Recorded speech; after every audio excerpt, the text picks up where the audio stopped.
Tonight, week 2 of the NFL. Just how bad is my fantasy team? How good is Mad Mike and his micropenuses? Will anybody be able to stop the Mad One? The Cowboys turn the corner and come from behind to win. The Cardinals are undefeated. And the Lions? Well, they still suck. Superior Court Justice Ruth Bader Ginsburg passes away at the age of 87 after a heroic battle with cancer. We look at her life and career as one of the most controversial and influential jurists to sit on our nation's highest court. People from around the world are going on social media and claiming that the United States will soon be involved in another civil war that will destroy our country. If this is true, who will be the warring factions? How many groups and subgroups will there be? What side will you be on? And what is the gas mileage on an M1 tank? Does anybody know? Plus, this week's NFL picks, projections for next week's fantasy games, and more. Player to be named later, Mad Mike, the Sky Marshal Leland Freeman, and the OTA Commissioner Chuck Licata are all in studio. Strap in. I'm Mike Allen. This is the Radio Man Cave, and you are now on the air.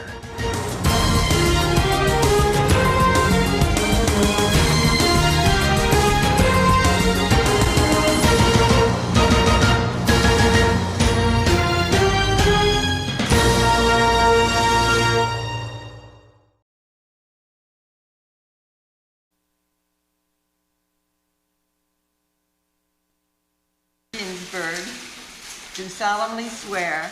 On August 10, 1993, Ruth Bader Ginsburg became the second woman in U.S. history to become a justice of the United States Supreme Court.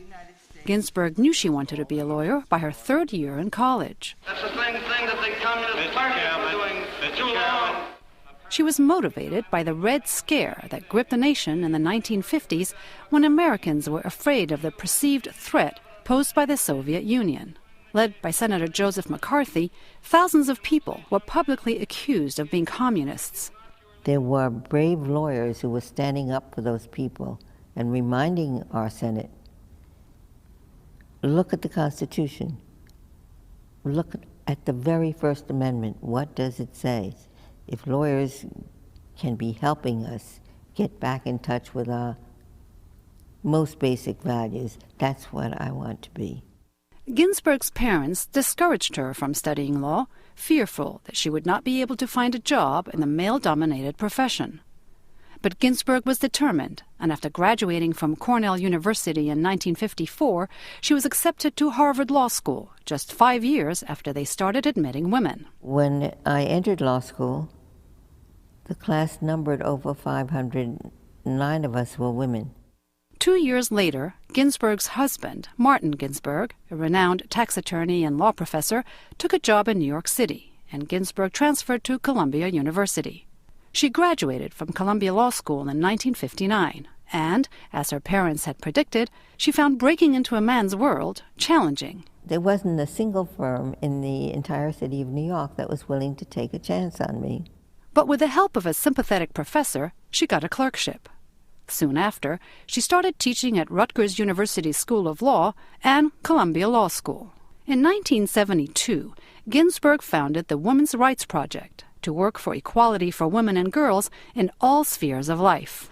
At that time, there were many, many laws on the books that gave preference to men simply based on their being men.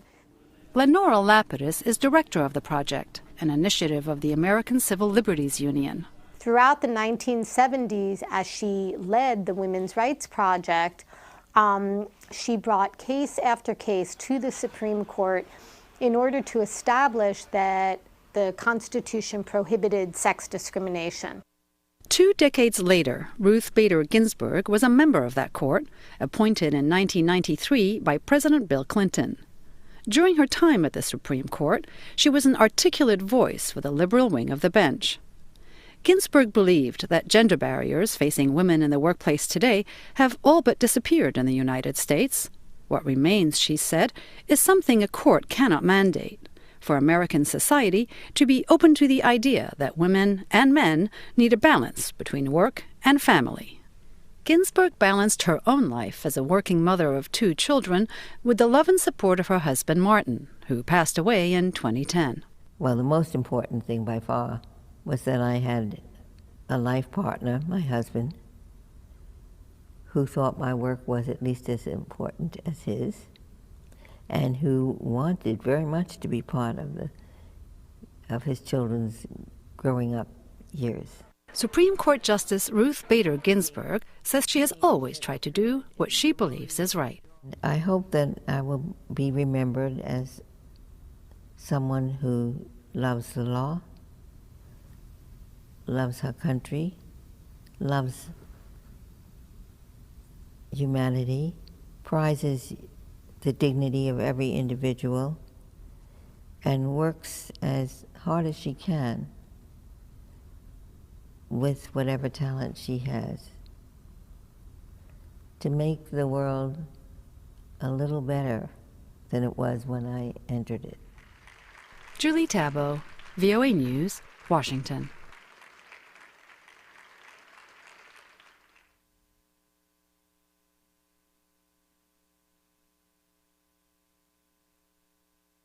Hello, everybody. Welcome to the show. If you're watching on TikTok, go to theradiomancave.com. That was just a video that I found about Ruth Bader Ginsburg, the Justice of the Peace,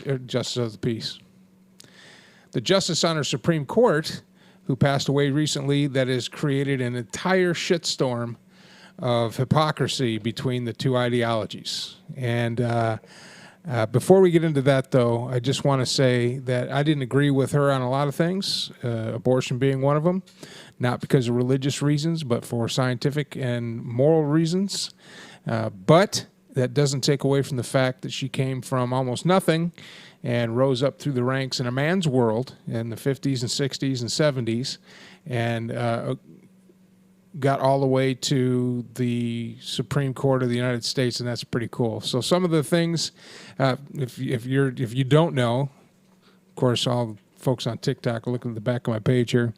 What's up, Patty? Welcome from Ireland. Ruth Bader Ginsburg passed away September 18th from complications of pancreatic cancer, a battle she'd been fighting for almost 10 years. She'll lay in state at the Capitol. She is the first Jew and the first woman ever to receive that honor upon death to lay in state in our nation's capital. So that's pretty cool. She was the United States Court of Appeals of the District of Columbia Circuit Court from 1980 to 1993, and then she accepted the nomination from then Bill Clinton. What? Oh, I thought you were trying to wave at me or something. No. You're distracting me with shiny things. I was just putting my phone down. Bill Clinton nominated her, and she was confirmed as a justice on the Supreme Court in 1993, where she served until her death. Some of the highlights of her life: in 2002, she was inducted into the National Women's Hall of Fame. 2009, she was named one of the 100 most powerful women in the world by Time Magazine. 2009 Lifetime Achievement Award from Scribes, that's the American Society of Legal Writers. That's pretty awesome right there. 2012 Glamour Magazine Woman of the Year. 2015 Time Magazine's 100 Most Influential People. She has an honorary doctorate of law from Wilmette University in 2009, Princeton University in 2010, and Harvard University in 2011. The Cleveland Museum of Natural History, I didn't know this. This is pretty cool. Named a species of praying mantis after her called the Lomantis ginsburgae. The female species of this praying mantis has some sort of something on their bodies that looks like the lace that she wore on her robe. So that's stop. That's why you wore your hat, right? Are you coming armed today? We'll get to you in a minute. And they did so, giving her nod to her fight for gender equality, which is something she was very passionate about. She was a recipient of the 2019 $1 million. My printer went stupid. Something prize for philosophy and culture. That's from the Bergwijn Institutes. states it recognizes thinkers whose ideas have profoundly shaped human self-understanding and advancement in a rapidly changing world. So, I mean, we just go on here a couple more pages, but the two opinions she's best known for, or three opinions actually, was United States versus Virginia in 1996, which struck down the male-only admissions policy as violating the Equal Protection Clause for the University of Virginia. This VMI, for Virginia Military Institute, which is a military school that is responsible for mostly, I think VMI is mostly cavalry officers. If one of my Army guys might correct me on that, but I think it's mostly cavalry officers come out of VMI. Was that the same as the Citadel, or was that a different case? No, this is VMI. But that led to the case of allowing women to get into the Citadel. So that was part of her equality fight to get women admitted to the VMI, to the Virginia Military Academy. Also, she fought for the Ledbetter Fair Pay Act for equality in pay between men and women. Another opinion that she was not credited with authoring this opinion, but she was credited for influencing her colleagues in the case where a 13-year-old female student had to strip down to her bra and panties so female officials could search for drugs. In an interview published prior to the court's decision, Ginsburg shared her view that some of her colleagues did not fully appreciate the effect of a strip search on a 13-year-old girl. As she said, they have never been a 13-year-old girl, and it was ruled that it was unconstitutional for a minor child to be strip searched by school officials looking for drugs, or law enforcement looking for drugs. So where am I reading? I'm reading off a piece of paper. That's where I'm reading. I could hold it like this and then you guys wouldn't see anything. That's my friends on TikTok. Who's still here? TikTok was supposed to get like banned or cut or whatever. Patrick, Randy, welcome guys. But the biggest fight that she had was through the pay equality and all that stuff, was her fight to continue to recognize Roe versus Wade, which is the abortion question that we have here in the United States. And now let's bring the rest of the crew on board. Joining me in the man cave, a barely awake Mad Mike, the Sky Marshal wearing his Made in the USA mega hat, and Nicole, who's watching the game on the phone. So just an engaged group here in the man cave today. Hey, the Saints game's a really great game right now, like you said. Well, I know. Anybody watching this and not watching the game, I appreciate you here and appreciate you watching I this. also have something to... Are we unmuted? Go ahead. You're unmuted. Go ahead. So the fact that also Ginsburg was a cancer survivor, and she was dealing with cancer for 21 years. In 1999, she was diagnosed with colon cancer. And then 2009, she was diagnosed with pancreatic cancer the first time, which is, for most people, a death sentence within 5 years. For a good baseline would be Steve Jobs. I think he only lasted about 7 years, and that's with a liver transplant.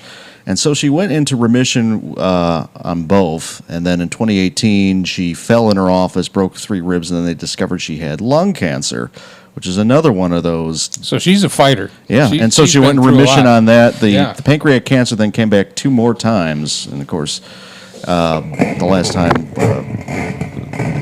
it was only so many times you can fight it back. It was 5 times, and she was 87 years old. But yeah, the fact that she was able to live 21 years and 11 years with pancreatic cancer, it's something I would definitely not.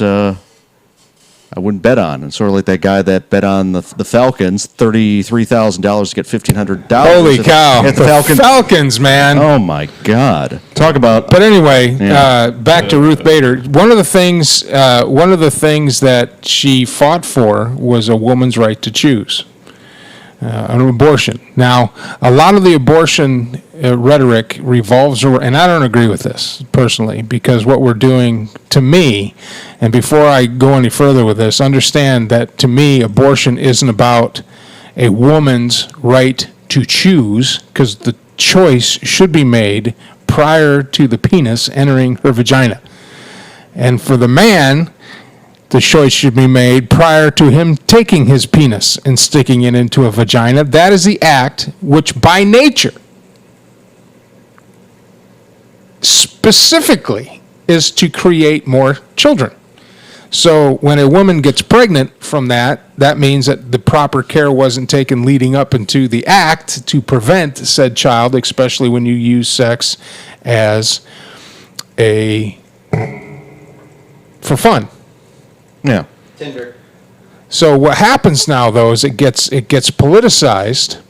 Because you just created a new life. Yeah. Patrick, you need to get your videos in. That's what you need to do. Show up at some point. Yeah, you do need to show up, Perduker. He's got my comfy chair over here. Yeah, wait. I can say stuff now. Yeah, you can say stuff now. We're in the conversation. RBG didn't like guns, and that makes me extremely salty. Yeah, she didn't like. She did a guns. lot for women's rights and stuff. She also just hated gun rights a lot. Yeah, she was one of the dissenters. She was, and yeah. Well, I expect she was a Clinton appointee, and she was a Carter appointee on the Court of Appeals back in the 70s. Yeah, so, like, honestly, the fact that she passed for gun rights is potentially, like, goddamn tremendous. Well, see, that brings up now the conversation: should the current administration nominate a candidate to replace her prior to the presidential elections? Now, that is the question. Back when Obama was president, the Republicans were all for waiting until after the election. Oh, let's just wait till after the election. We're in no rush to do that. We don't have to do this.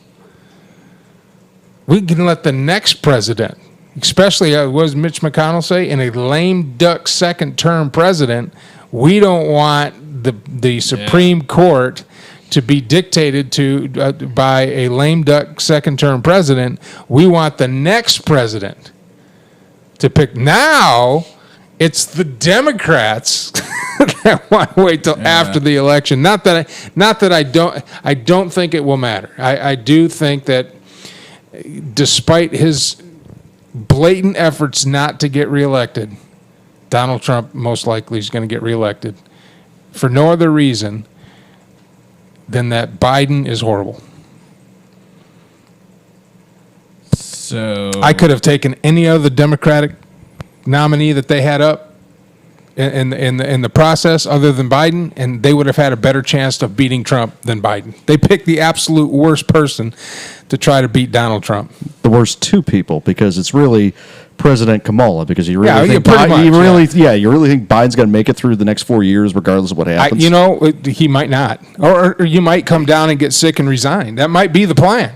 They didn't think that Harris, who was one of the nominees, they didn't think she was strong enough on her own to beat Trump, which I think she would have if she would have got the nomination. Just like I think Bernie would have won back in 2016. Well, Bernie actually is consistent. The thing is, I don't agree with a lot of Bernie has, but at least he's consistent. You have Harris, who they tacked her on the MORE Act, which is the decriminalization and descheduling one of marijuana. But if you look at her history as a prosecutor in California, she was the one that always wanted to have the 3 strikes you're out and the harsh sentencing for nonviolent drug convictions. And when I say drug convictions, marijuana convictions. Yeah, basically. She loaded up the prisons in California. And if the Republicans were smart... I would like to know what connection she has with the private prison system in California. Mm-hmm. And See, that's what I'd like to know. I'd like to know if they're lobbyists. And if the Republicans were smart, they would put forward a marijuana bill that is not funded by Soros, and they would get all the stoner votes if they actually remember to actually get out and vote. Under Trump, more states have come out legalizing marijuana, and Texas is about one cycle away from legalizing. Well, as long as you don't have the Soros-funded pot groups that are basically self-fulfilling prophecies. Headphones right there. Or, excuse me. self-sabotaging, where they basically self-sabotage their own actions. Now, what we did get is its CBD-related cousin hemp that was legalized at the federal level, and all the states pretty much followed through and legalized hemp at that level. Legalized hemp, yeah, but that's a cash crop, though. To a certain... No, hemp is 100% a cash crop. You can get textiles, you can get fuel, you can get oil, paper, and the reason CBD. Yes. One of the big reasons, if you ever watched the Ken Burns documentary on Prohibition, back when they made alcohol illegal, you'll see a lot of the same words and a lot of the same propaganda used to get alcohol probated, that they almost exactly the same verbiage to marijuana. Well, it makes you lazy. It makes you beat your family. You lose your job. Well, the theory... It's a gateway drug. It's like... There's a very popular theory that once alcohol prohibition was actually repealed, you had all these prohibition officers going like, oh, we're going to be out of a job. We need to do something. And the other interesting thing is the reason why it's called marijuana is that they used it as a form of racism against the Latinos. They say that it's the Latinos that are bringing this in, and are giving everyone reefer madness. That's why it has a Spanish name. So if you want to be woke about the situation, that marijuana prohibition is actually a very racist, regressive act that was passed in the 1930s when FDR was president. So honestly, it needs to be. I mean, I don't know why it hasn't in the past 20 years, and both sides are to blame, the Democrats and the Republicans, because they both controlled both chambers of Congress during that time period when they started with the medical marijuana legalization in the 1990s. California, and it was Colorado and Alaska, and now you have outright legalization in, was it 11 states? Michigan. 11 states? I think it's 11 states. I think it's Alaska. Well, they saw Colorado and Trump. Colorado and Trump actually Illinois. Introduced. He was going to do. God damn it! Presidential. What was it called? Executive order. Executive order, making it legal for hemp and marijuana growers to be able to deposit their money into banks, because it was illegal to deposit. Marijuana was legal, but you couldn't deposit it in the bank, because as soon as you did, you violated federal drug laws. Any cannabis, even hemp, there's still issues with that. So now they can use the banks. So because what was happening was, especially in Colorado, is a whole new industry of armed guards, armed transport. Oklahoma too, and bunkers.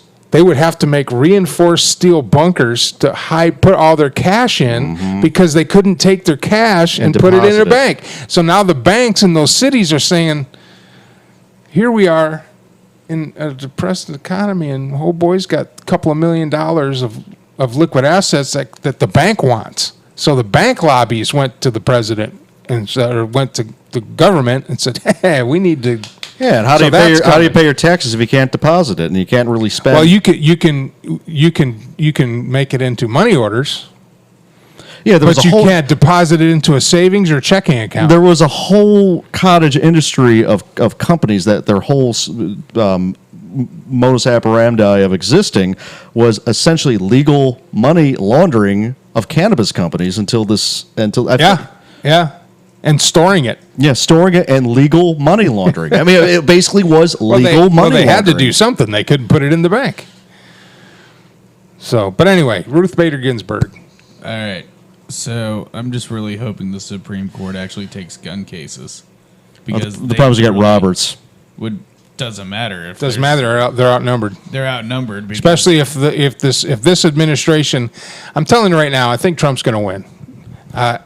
If they manage to push it, yeah, they'll take gun cases. Repeal the Hughes Amendment. I mean, I don't know. I think it's Trump's to lose, and I don't think the Democrats are doing a real good job. No, I'm talking about you have to repeal the 1934 Firearms Act. Oh, that too. Yeah, but if we get the Hughes Amendment repealed, that means we get modern machine guns. It's not going to get repealed. There's too many people that actually own machine guns that are worth millions of dollars, so they're going to fight for it. They're going to fight that because as soon as it gets repealed, all that money is basically like Shit. But for like, you know, suppressors, SBRs, AOWs, and all this other stupid shit, SBSs, like, there's no destructive devices or another one. Like, there's no reason to like have all these things. God, I gotta get a new boom. So yeah, if you repeal the 1934, then that means that the Hughes Amendment is null and void too. Technically no, because the Hughes Amendment deals with machine guns. Yeah. The 1934 Firearms Act has to do with the length of rifles and pistols. I thought it deals with the NFA in general. Any NFA. So if you get rid of the NFA, Okay. I mean, you get rid of the You NFA. probably shouldn't argue gun points with him. The NFA and the 1934 Firearms Act are two completely different. well, eventually these machine guns are going to wear out, and so there's going to be There's already a process to, like, let's say you break a machine gun, technically you can have another one created with an identical serial number. Or you could have it repaired depending on the machine gun, because Yeah, some of 'cause, it's really easy to fix. And Because some of not so much. isn't the serial number on the upper receiver, not the barrel, right? Well, yeah, so Lower it's on receiver, like whatever yeah. technically is the Lower actual receiver. So if it's like a tube gun, like a Sten, and then you manage to, like, you know, break a Sten tube, technically you can make another one to replace it. I mean, it's a pain in the ass, but it's doable. Or you just repair it. You think so? But We need radar cam back. it'd be good to see them actually take cases, because it'll get to like the Court of Appeals, and then they're like, well, we'll fight it higher, and then the Supreme Court's like, well, we're not going to take it. And be like, that's your job, Supreme Court, to stop being a piece of shit. That's how you really feel about that'd be the nice Supreme once we get Court. national reciprocity. Yeah, no, a national CHL would be cool, That'd be awesome. but fuck that. That's fucking stupid. Shall not be infringed. So Exactly. I demand goddamn constitutional carry, because there's no. It's bullshit that, like, I can't go around wearing like a sweet ass like trench coat and have like 5 goddamn machine guns on me. So you like agree on the with goddamn Hawaii? Matrix? So you agree with Hawaii's, what, I think it was 2016, that they agreed that it's constitutionally protected to open carry? Randy Yeah. Fry says, how big is the stoner vote really? It's freaking huge, Randy. Dude, huge. They're the Huge. guys they're the registered voters that don't vote because it's too much of a bother to get up off their couch and go down to the polling station because they're too goddamn high. So you got to motivate those assholes. Yeah. So you either got to put brownies and donuts and Snickers bars at the polling stations. But And some Kool-Aid. I think, like, you know, open carry. I think it's stupid. Really Like, stupid. honestly, I don't know. I think it's just dumb. Yeah. You're asking to get zapped by somebody first. Like, if somebody's robbing a store and they're like, oh, that asshole has a gun, so I'm going to shoot him first and then rob everybody else because he's dead. Well, That usually doesn't happen. yeah. You know what's a lot better? Like, concealed carry, 100% legal for everybody. Like, problem fucking solved. Yeah. Well, hey, when we come back, our next topic is the impending Civil War, which is supposedly coming up. I've been watching on TikTok, and there's a gentleman from Sweden who is convinced that today there are still active sundown towns where African Americans or Black Americans are being actively lynched if they stay there after sundown. I have searched high and low. I even went to the list of sundown towns. I haven't found any of those that still actively lynch people. I could be wrong, because, you know, individuals are individuals. But the sundown towns have kind of been slowly fading away. But he's convinced that in his travels, he's been there and he's seen it, and that we are headed for a civil war. And our country is going to destroy itself if Trump wins the election. Sounds a little bit like propaganda to me. But anyway, the commercials are hot and heavy, and I found one. And we show the commercials from all the candidates that are on all the ballots of all 50 states. So you get all 3 of them. We don't handpick here, okay? So the first one up is our beloved President Trump this week. So after this commercial, we'll be right back. I'm Mike Allen. This is the Radio Man Cave, and you are on the air. Triple Biden ever used a teleprompter during local interviews or to answer Q&A with supporters? What will your administration do to help them give them that chance? Move it up here. You know, there used to be a basic part. Joe Biden possibly, reading his responses from a teleprompter. Social distancing and wearing masks, which I never do when I walk outside of this house. I never fail to do it. Now, one day, on day one... Has Joe Biden ever used a teleprompter during local interviews or to answer Q&A? It's trying to distract the American people. Can you say yes or no? Brett? Yes or no? You can't answer the question. You know, the rapidly rising I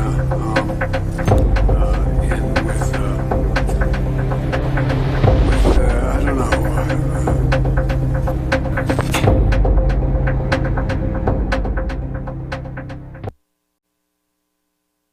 So that's Trump's latest offering is a teleprompter. Now, where have we heard this before? Where have we heard this propaganda before, the teleprompter? Let's see. What presidential debate or presidential election did we hear that somebody is too, uses a teleprompter too much? That would be Barry Barack Hussein Obama Davis. And prior to that? Was it Al Gore? George Bush. And prior to that?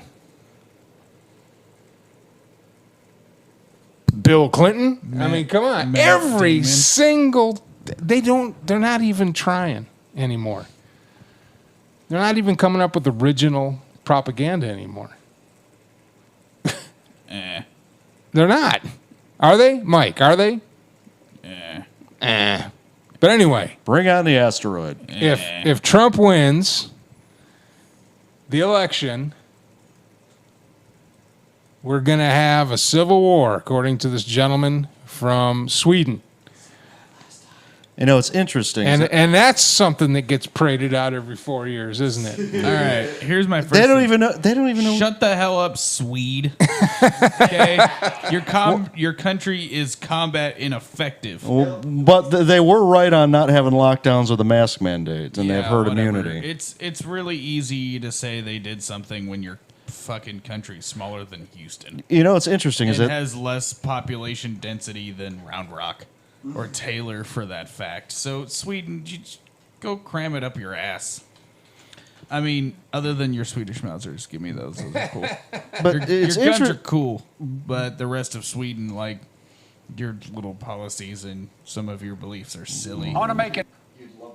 And that's why... No, Sweden's gun laws aren't as good. No, the interest... Best gun laws in Actually, Sweden's gun laws, everybody in Sweden by law has to own a firearm. Yeah, still not as good. You have to go to Finland. Or Switzerland. Oh, Finland, yeah. Yeah, compulsory military service and wooden penises. Or Switzerland, for that matter. But the interesting... Well, the Swiss don't... Sweden doesn't fight anybody. Yeah, no, Sweden doesn't... And, like, the last time they sort of did, they kind of got their asses kicked. Yeah, kind of. Now, what's of interest is that most people don't even realize the whole story of the Confederacy. They think it's all about slavery. And the interesting thing is, when I was at the University of Texas 20 years ago, I took a history class, African-American history, post-Civil War. It was taught by Professor Julia Walker. And she goes... They don't know what they're talking about. The Confederates' economy would have deep sixed anyways because they were plowing their entire economy back into the fields, and that slavery would have been economically unfeasible. So it wasn't about slavery; it was more about the economics of agriculture versus the North had more manufacturing and had more. Well, the North was a big customer of the South, and I'm reading a great book right now called "The Disease of the Public Mind." Mm-hmm. That's opened my eyes a lot on this country and our slave period, and how not only was the whole world changing back in the late 1700s, early 1800s, but our founding fathers, who the BLM crowd likes to say, well, they were all enthusiastic slave owners. Well, no, they weren't. They understood. They understood that it was a dying practice. They understood that that it had to go away eventually. But like any men of their time period and of their time, there's a political process. I mean, we can't get together and do anything these days. Can you imagine? Well, and the other thing back then, and the other thing too is that they set up rules for slave owners that they had to house and feed the slaves. So if you look at, why wouldn't you? No. I know what you're talking about. Well, I was going to compare it with the NCAA's policy with student athletes, where it's almost like they're slaves in a way, where they can't get jobs and they're slaves to the. Well, there's a reason for that. And that has nothing to do with slavery, and it's not anything like slavery, to be honest with you. I've heard that argument before, and I'm going to go ahead and shoot that argument down right now. If you're an athlete in the NCAA, the reason why you can't have a job and the reason why you can't go out and make your own money is for years, through the 50s, 60s, 70s, and into the 80s, boosters would hire student athletes, blue chip athletes, to come play for their schools, SMU, kill a whole conference, and pay them thousands of dollars to work in their oil field where they never show up for work. Or if they do show up, they show up and sit in a truck all day, and they're just getting mad money, new cars. Yeah. So the result of that now is the NCAA restrictions where student athletes can't have jobs or have any outside money. So they have to give them a place to stay and food and everything, because they took away their ability to make income as a regular student because they're scholarship athletes. Now, non-scholarship athletes can do whatever the hell they want. They can go work at Taco Bell, but Taco Bell, the owner of Taco Bell, who's an alumni, is not going to be paying, a third string kicker. The ruling for the endorsement deals, does that apply to scholarship or just non-scholarship athletes? Well, see, but now since it went the pendulum swung the other way, now they're trying to bring it back because college football has turned into a huge for-profit entity of a college. I mean, you got colleges like Texas. If you've ever been to the facilities at Texas, good God, they're better than most pro locker rooms. They're spending $300 million rebuilding the end zone and rebuilding the locker room again. And after only 3 years. And when I went through UT's locker room and everything as a cadet, when we toured the whole university, got to go up in the tower and see the bullet holes and everything. I remember going to Texas Stadium to watch the Hutto Hippos play Tatum in the state championship. Remember that in 2005? I wasn't here for that. And I'm standing in Texas Stadium, home of the Dallas Cowboys, 5-time world champion Dallas Cowboys, a professional football team, and that place was garbage. Texas Stadium made the old Texas Cowboys Stadium look like shit. And that was what, 12 years ago when you were 2005. 2005. So yeah, that was nothing. That was when they just started redoing the north end zone, and they dumped hundreds of millions of dollars since you toured the place into the building. And the stadium, you think about it, the stadium's gargantuan, holds 100,000 people. And they don't let anybody else use it unless they're an alum, and they pay a lot of money. Sometimes Westlake plays their football games there. They don't hold any more state playoff games. They won't let anybody do that. They don't even let people in the stands once not being used and they don't let people in the stands. They used to have a track, and students could go run around the track, but there's no track there, so they won't even let people in there now. So you got a multi-million-dollar gargantuan building that holds 100,000 people, that holds a football field that they use 6 times a year, 5 times a year. That was 6 times a year. 5. They get 10 game regular schedule. Yeah. Actually, 5 times a year because they play Oklahoma up in the Cotton Bowl for the Red River rivalry or whatever they call it. So that's ridiculous that and they use the students' likeness, the scholarship athletes' likenesses on apparel. So the argument is, well, you're making all this money off me, I'm a slave. Well, no, you're not a slave. You're getting a free education if you show up to class, which most don't because they're there to get to the NFL. Yeah, but they're getting a free education. The pendulum has swung all the way back to hopefully curtail the abuse that SMU is famous for and got their death sentence.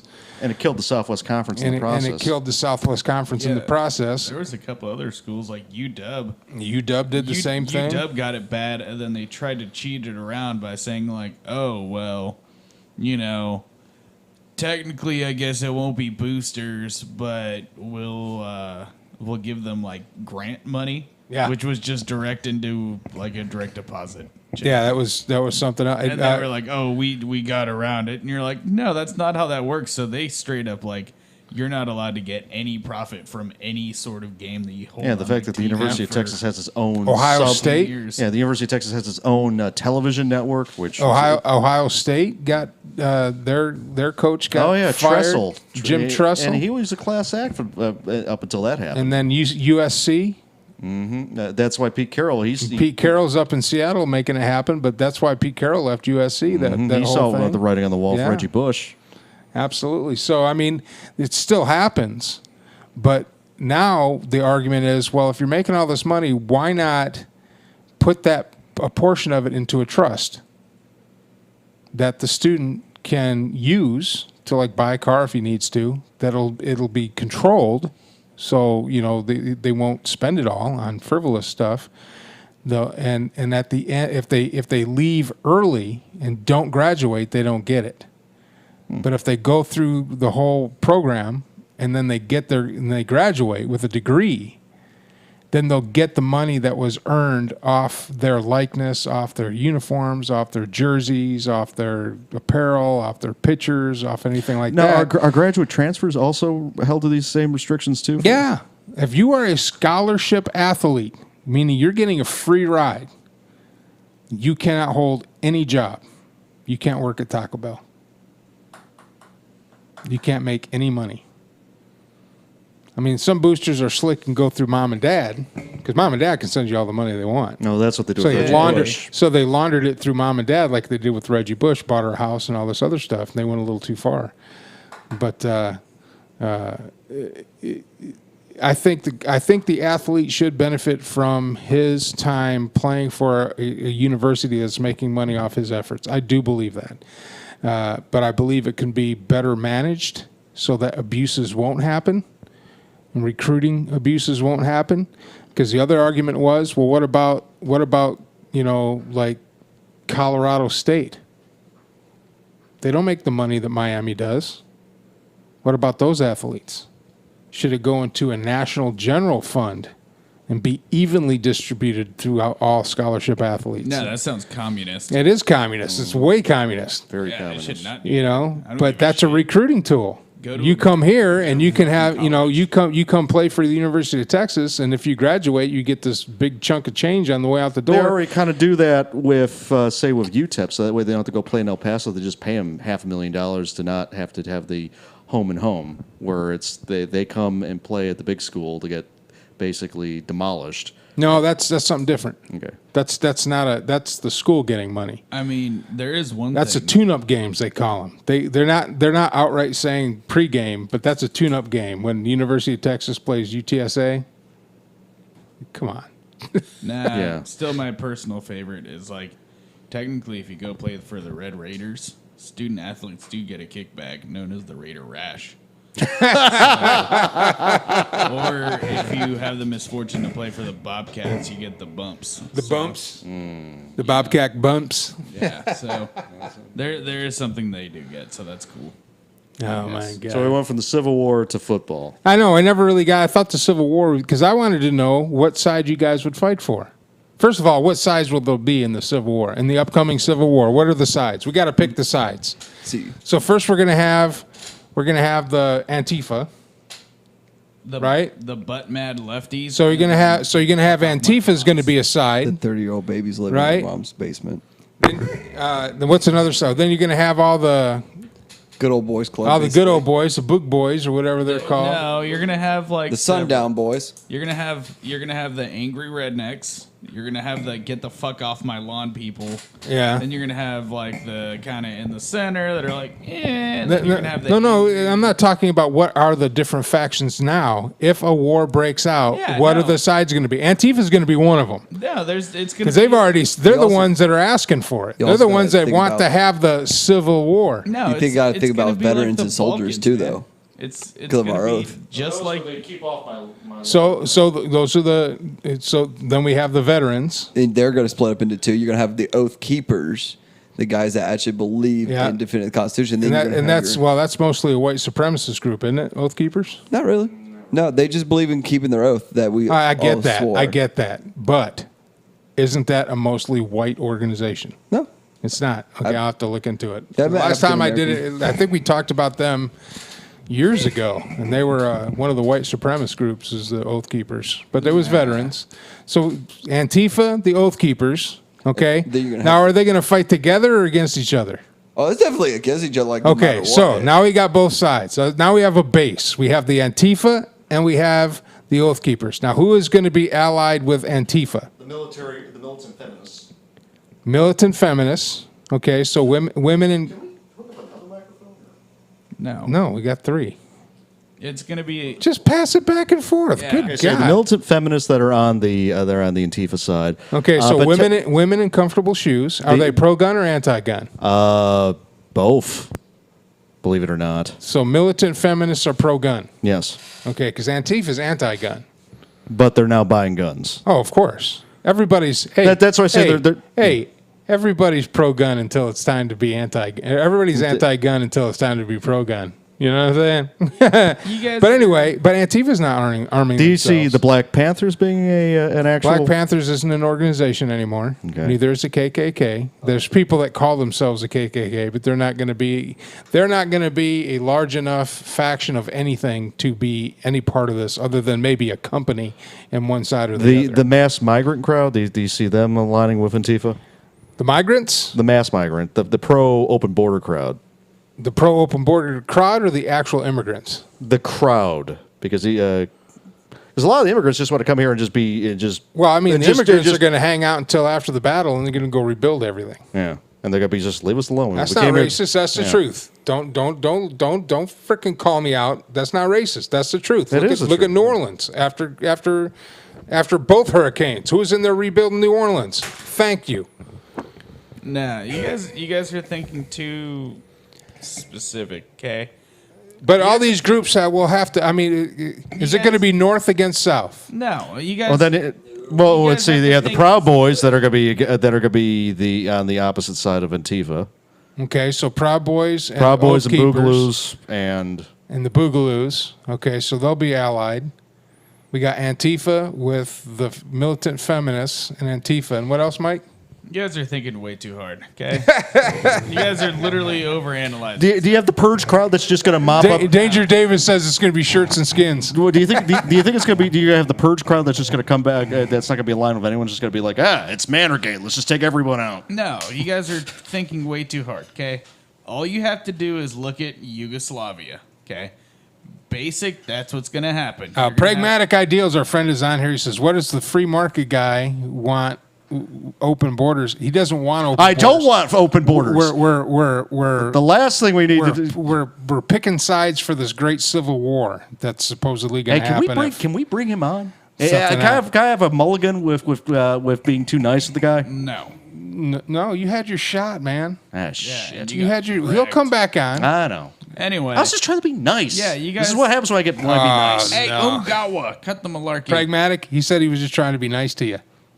Anyway, I think we're going to have a return.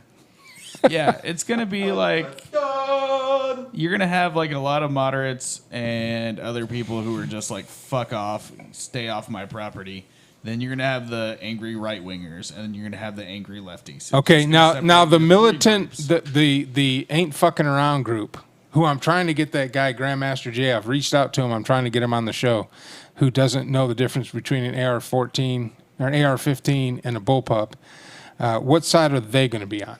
Yeah, those are gonna be like in that weird centrist group that's like fuck off. Yeah, it's just pretty much just like There's fuck gonna off. be leave us about alone. No, they got to be on. They say they're going to fight. What side do you think they're going to line themselves with? Yeah, I think their line is going to be off of one basic core that I've seen out of these people that to say that they're malicious and all that. Ooh, these people. Yes, these people. It is these people because I've been in these groups. There's going to be 3 They're to 4 different. scary. You've been in the black. You've been in the ain't fucking. No, around. I'm saying the military groups. Yeah, True. Don't fuck with me military groups. Oh, the militia? Yeah, the militia groups. I've been a part of them a couple times, and it all comes back to one singular thing. They all look back at the soldiers back when George Washington had to beg them to go fight again. They're like, well... So what side are they going to fight on? Their own. They're okay, so we're going to have a war between 3 factions then. Yeah, pretty much. Yeah, 3 or 4 factions like Yugoslavia. Well, and the other thing with the If I was military able to groups complete is my that goddamn thoughts here. there's several subsets. There's guys that never were in the military that are trying to basically be GI try to be GI bro. Then there's and then there's the guys that have been in the military but weren't in the thick of shit, and then there's guys like you that have been in the thick of shit. And so I think there's 3 distinct groups. Well, I'll tell you right now, if a civil war breaks out, I'll tell you what side I'm going to be on. I'm going to be on my side. It's exactly the side and I'm going to let all the idiots shoot and kill each other. Mm-hmm. That's exactly what I thought. And then I'm going to come in say. afterwards, and I'm going to loot all the empty places. That's what I said. The purge crowd. We're just like let everyone else just circle fire and stay off my damn lawn, and then you'll just come in and pick up the pieces. Stay away from the man cave. Do your thing. Now there's a question of whether this civil war is going to be a race war, or is it going to be an ideological war?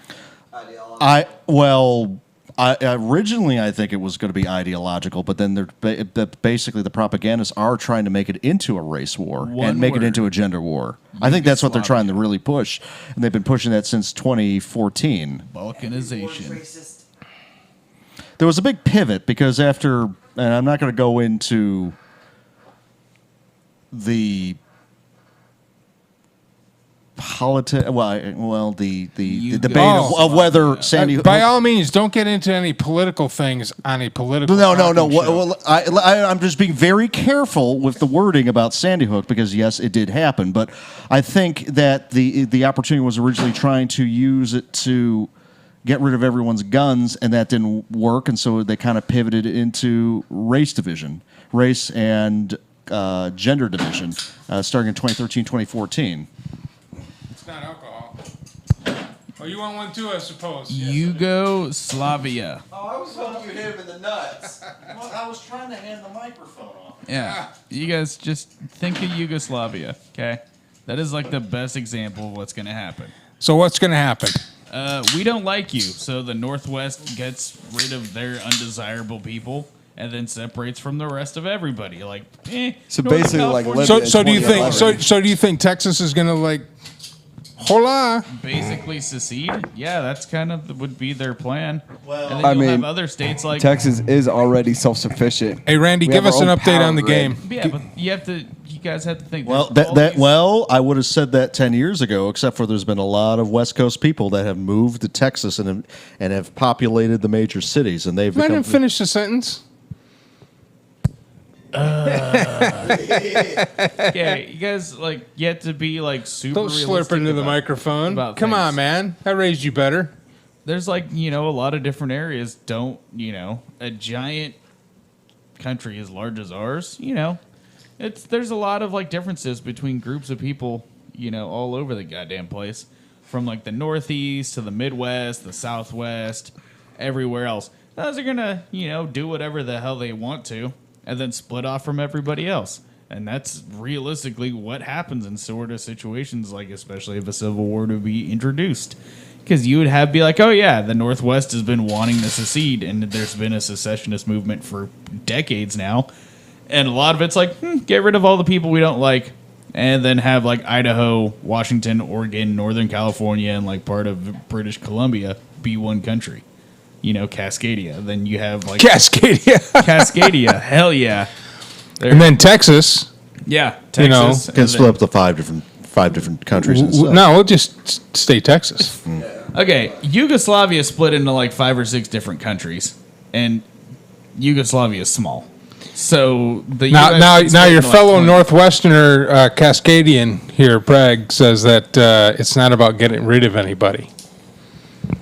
At least in the Seattle area. Well, you are in Seattle. Well, here's a very you go interesting outside question. of the Seattle area, and like, and it's about getting rid of people. yeah, it's kind of weird because like you'll be out, and it's super funny once you get into like where I'm from, and it's like you're logging communities and small town communities, and like people who were like, I'm gonna move out to the country and live out there, and like nobody fucking likes them. You're like, you should probably just get the fuck out of Dodge, like, because they will come and burn your house down, swinging chainsaws and drinking cheese. And this is actually a question to ask you, Yes, Dave. Pragmatic, you are a Cascadian. When did it get to the point where people just stopped talking to each other with different political ideals? Because forever. Well, I mean, from the book I'm reading all the way back to the formation of this country. Yeah, because I remember in the '90s, going on vacation to California, and you would be able to have, our you'd be able to have government's- conversations with them. But now it's sort of they look like you're from. Well, see that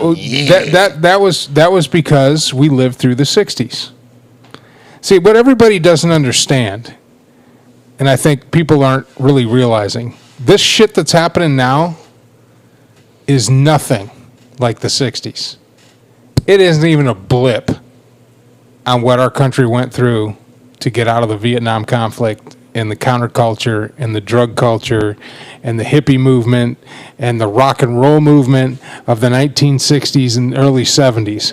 The only difference now is back then the media was mostly conservative, so it suppressed a lot of that stuff from being shown unless it was to rile up the conservative, or what Nixon called the silent majority.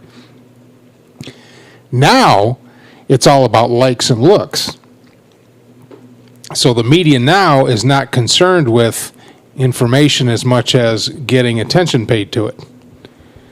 So now, I'm glad Pragmatic is on here. I went and found some information that all the looting and rioting that we've been seeing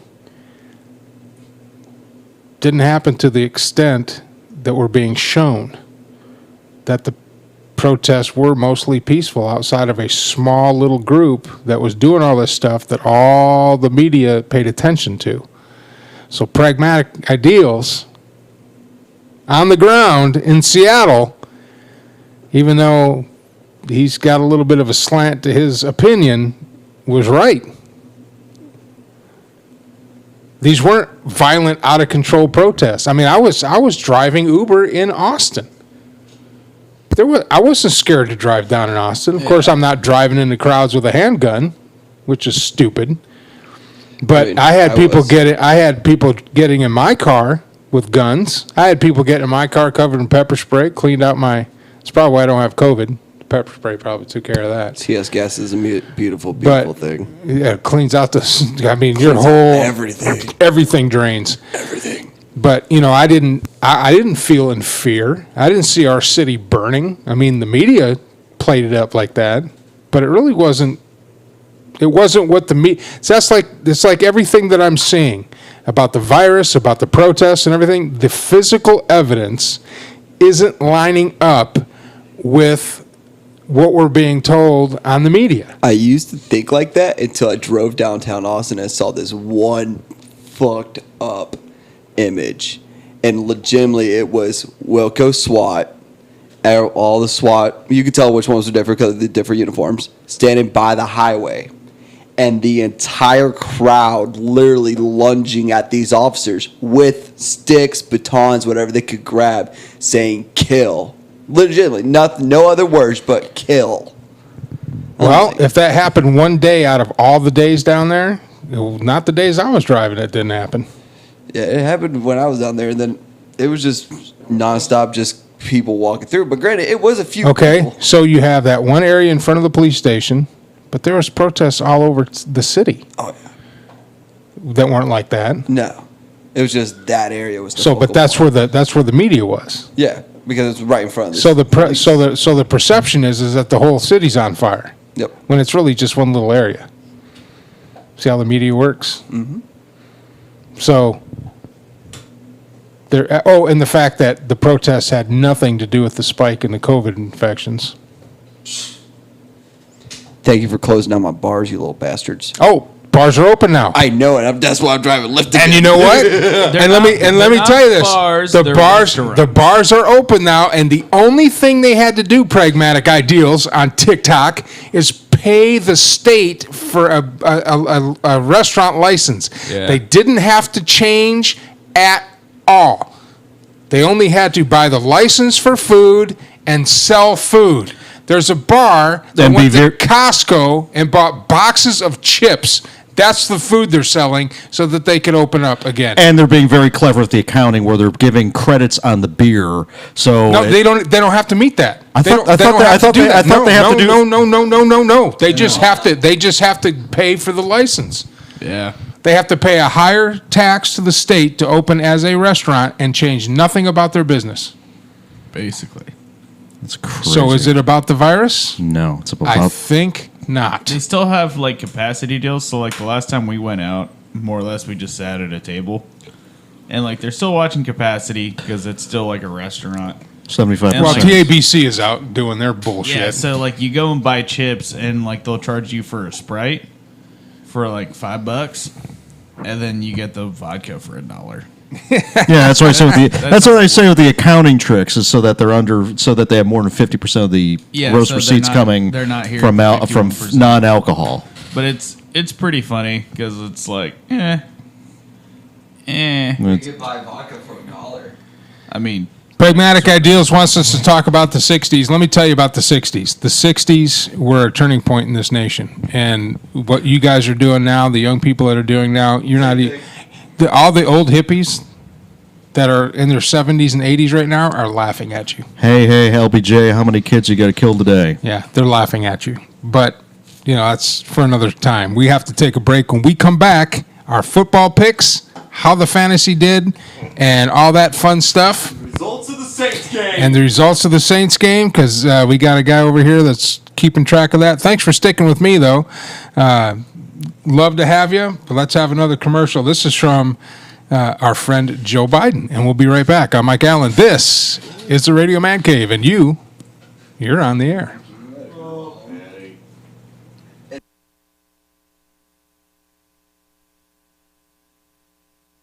Rioting is not protesting. Looting is not protesting. It's lawlessness, plain and simple. And those who do it should be prosecuted.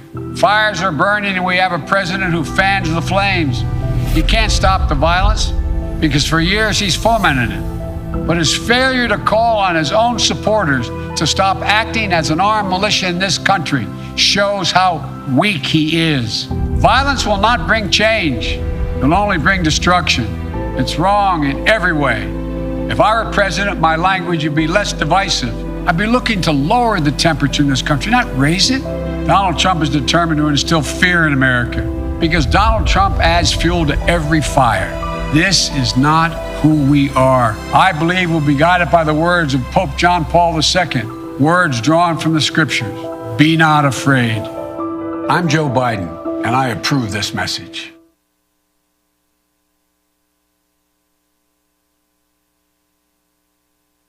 All right, welcome back. Well, it looks like what happened is Patty didn't wear his Breeze jersey, so his Saints fucking lost. But who did I pick, Mike? Who did I pick in the Monday night game? What was my pick? Yeah, you picked the Raiders. The Raiders. The rest of your other picks were still fucking wrong. Probably. Did I pick the Monday night game? Well, I know I picked the Lions, and those fuckers blew a God damn it. Yeah. Hey, they played the Falcons this year. They might have a chance. Anyway, I wanted to also say, just a reminder, for the left-leaning Californians that like to vote in shitty laws, I still hate you. And go back to California. Yeah. Like, that was one thing I was going to rant about earlier is when I was like a kid, like a younger kid, we got a whole bunch of import kids from California. The Raiders, 31-17. And they were the fucking worst, most entitled little piece of shit kids. And it was cool. And, like, I do not feel bad for picking on them, especially the one that cleated me in the front with track cleats. Well, you know, Californians love to come to Texas and tell us how fucked up we are and how they can change it to be better. But if you change things to be better like you did in California, then you wouldn't have to move to Texas. Yeah, they did it to Washington. It was crap. I was pretty mad about a lot of it. Still salty. Yeah, because up until 5 years ago, Washington had gun laws that were just like Texas's. All right, so let's go through the picks, man. In fact, they had open carry before us. Let's go through the train wreck that is my life. Yep. All right. So we had the Broncos and the Steelers. Obviously, everybody picked Pittsburgh because that was the right choice. So you got that one. I got one. So I got one. One in the Raiders, so that's two. Detroit I got two. In the Packers, you picked Detroit like a fool. I'm a Detroit fan. Well, sorry. I'm sorry. I'm a Detroit fan.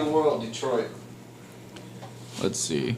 Is the game officially done between the Raiders? Yeah, they're done. 31-17. It's done. And then was it Dallas and Atlanta? Was I the only one that picked Dallas? I don't. Wait, is there? Yeah, I think you did. You're the only one that picked Dallas. Is there 7 minutes left in the?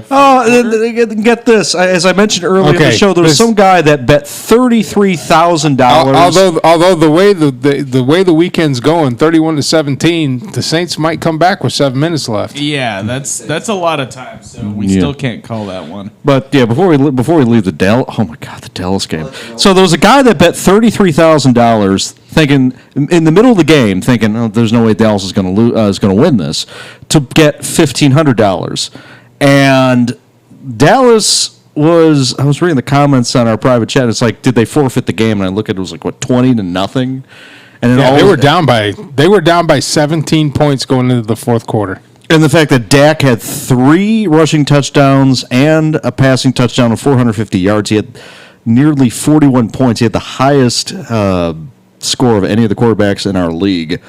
And the fact that Dallas, in spite of, was it turning the ball over 3 times, including 2 fumbles, and they also had, actually it was 4 turnovers, because they had 2 fumbles and 2 fake punt passes that didn't work.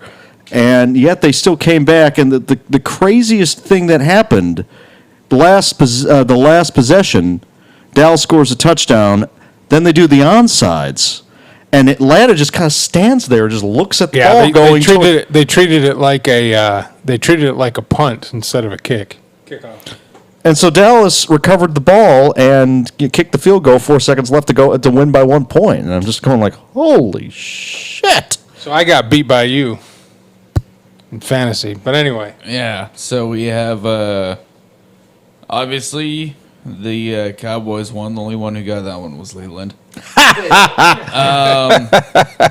They came back to win. The Seahawks. So how you run the race? How you finish? Won against the Patriots. So Mike, you choose wrong on that one. I got that one right too.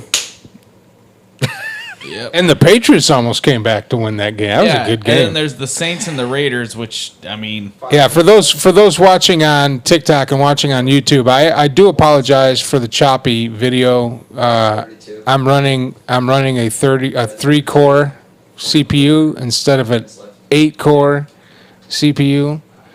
So I'm working on getting an 8-core CPU, so all this will smooth out. That's why we can't have you on tonight, Prag, because that's why we froze up with you last time, is because my CPU can't handle it. So we'll see, because you were the only one who chose the Raiders.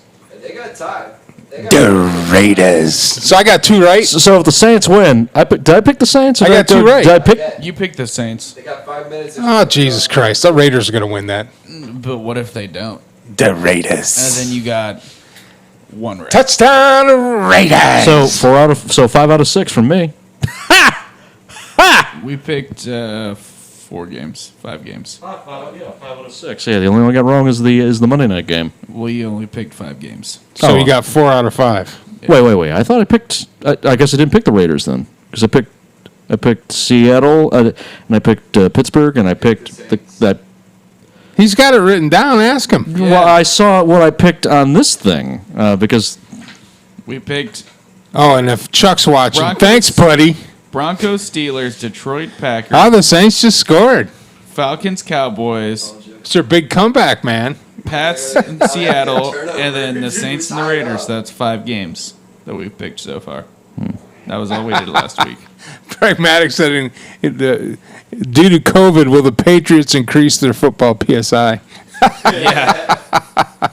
God, stupid Patriots. I hope they lose for the next 20 years. Hey, they looked impressive. They came back and almost won that game. But they didn't, so I was pretty happy about that. All right, so how did Chuck do? Terrible. I didn't get Chuck's You didn't pick. get Chuck's? How did Randy Fry do?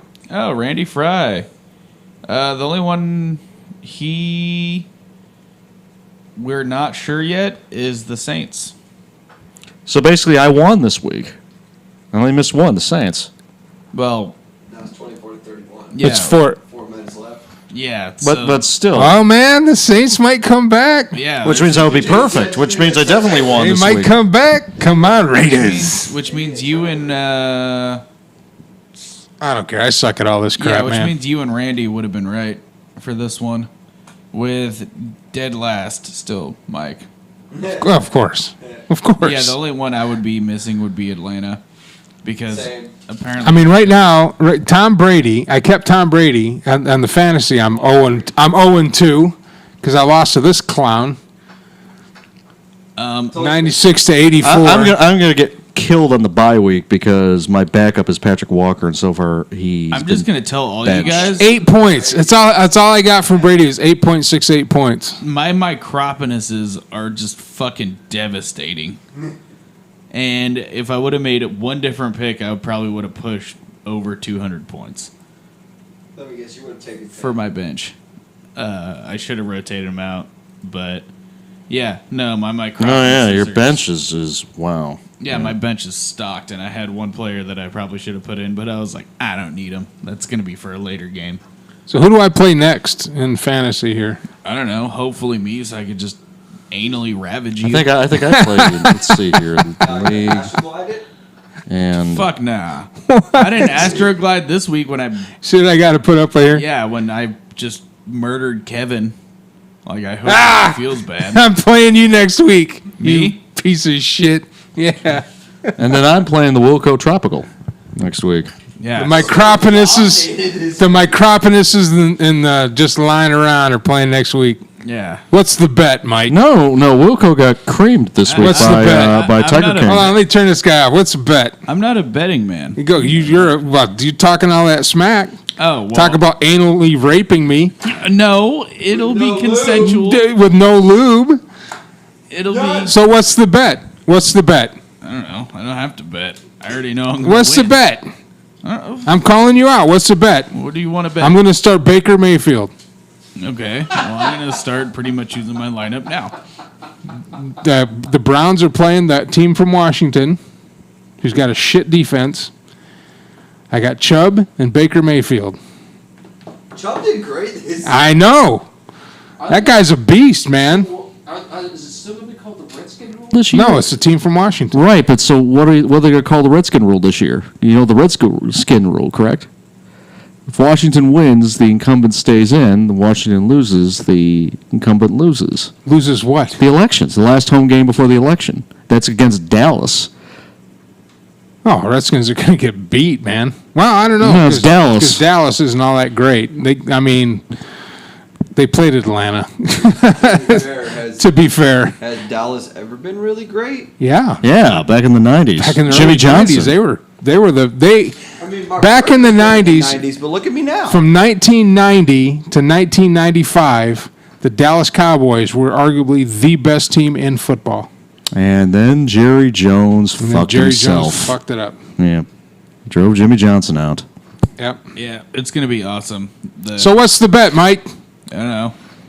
Well, What is it? How about the case? It's got to be something we can do on the show, The so case all of all the viewers can I enjoy. don't know. If I was like, why don't we just bet over a case of HEB water? That's because it's water, So? and I buy it all anyway, so that's nothing different. Yeah, that just makes my life easier. I buy it anyway. So come on, now we got to do something. You guys should bet a McRib over it. Oh yeah, that way the winner can have a glorious sandwich and diarrhea.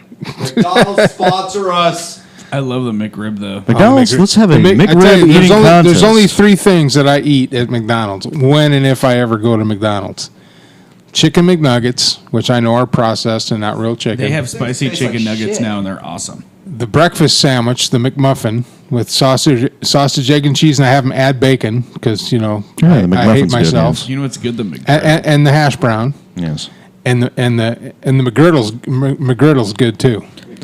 McGriddles. So 4 things, and What then about the and then when they Shamrock have the McRib, I get one, and it destroys my stomach every time I get it. But So you're not a Big Mac fan, All right. or double quarter pounder know cheese no, fan. their hamburgers are garbage. We could bet one of those from Dairy Queen, the Quad. The Quad Burger. Oh, Quad Burger. Okay, so the loser buys the winner a Quad Burger. The Quad Burger. The Quad Burger, and then we'll have it for the show. Yeah. Okay, Sounds a big that's the burger, bet. yes. So I'll be getting a Quad Burger. No, this is the week. This Baker Mayfield's going to put up 40 points. You watch. No, okay. Baker Mayfield better be wiring you some money to buy him a quad. What's going to be awesome is, like, I went from, like, 3rd pick to, like, wow, my picks are the best. And I'm like, I didn't even, like, pay attention. I was like, this guy has a good number next to him. I'm going to pick this guy. And my picks were just really good. Okay, no teams have a bye this week because of COVID. This is going to be awesome. I'm just going to... All right, Randy, get ready. We're going to go through these nice and slow because we have a delay. So Randy and Patrick and whoever else wants to put their picks into the comments, go ahead and do so. Prag, if you want to be part of this, go ahead and put your picks in the comments. Let's start out. The first game that we are going to do is the Bengals, or I'm sorry, the Texans at the Pittsburgh Steelers. The Texans are 0-2. The Steelers are 2-0.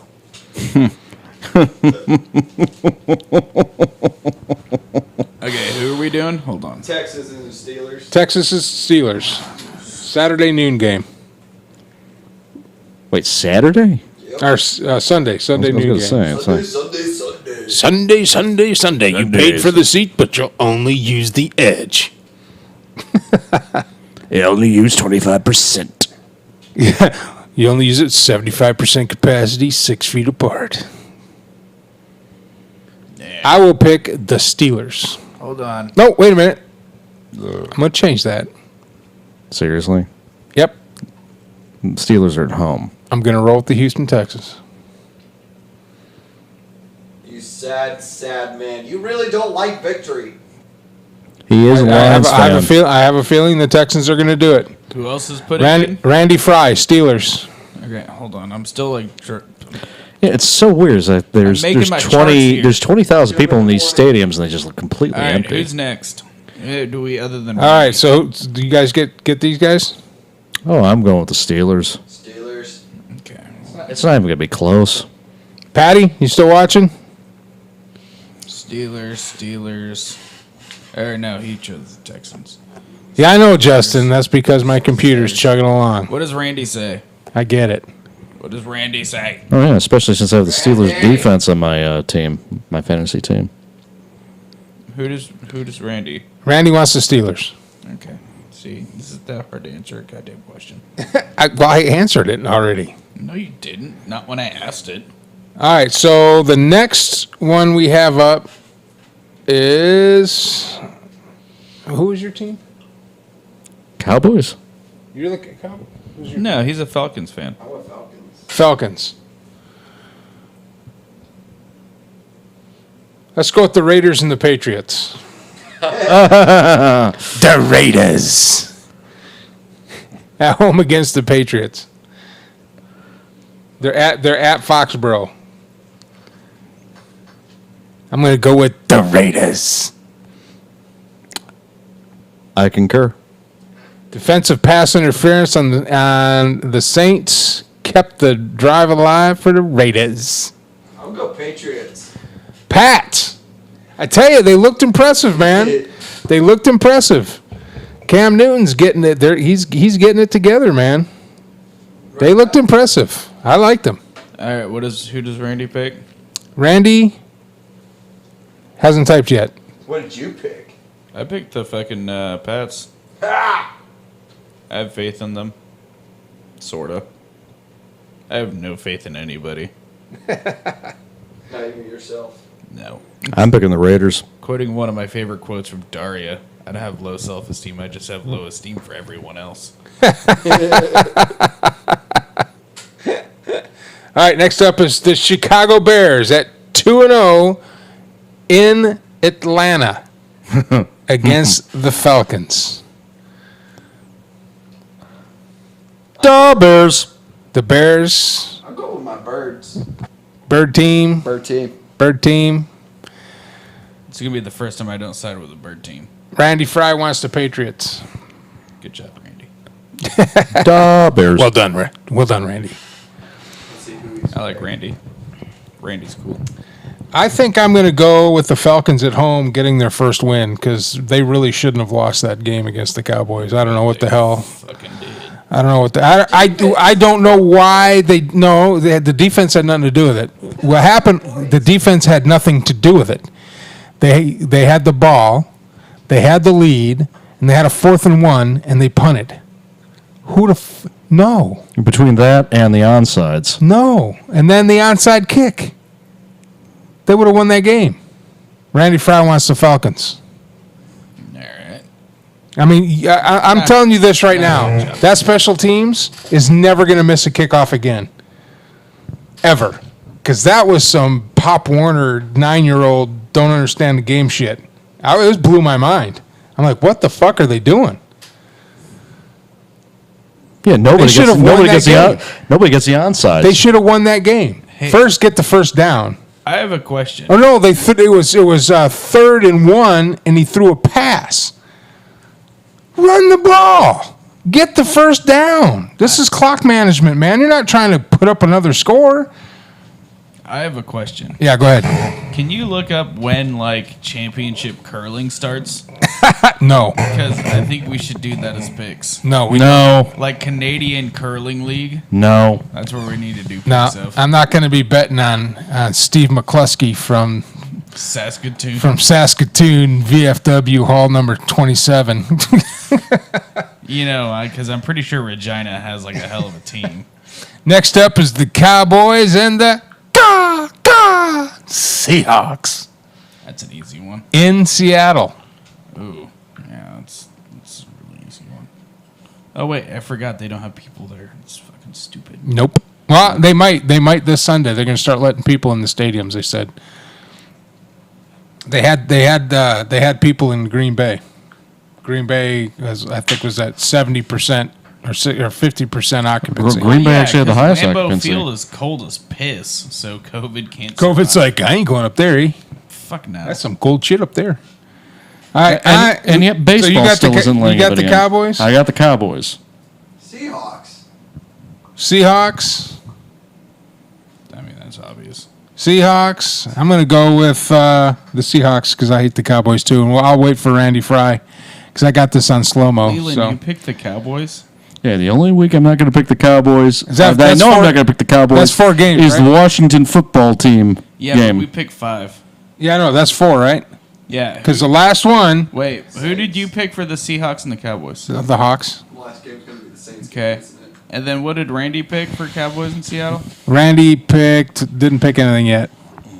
Hurry the fuck Raiders up, hit Randy. Raiders hit a field goal to go up 10. Now he's got to wait 30 seconds to answer. I like the Saints as the team to watch this year. Yeah. So much for the prediction that it was going to be a Saints-Tampa Bay NFC championship. The 0-2 Detroit Lions versus the 2-0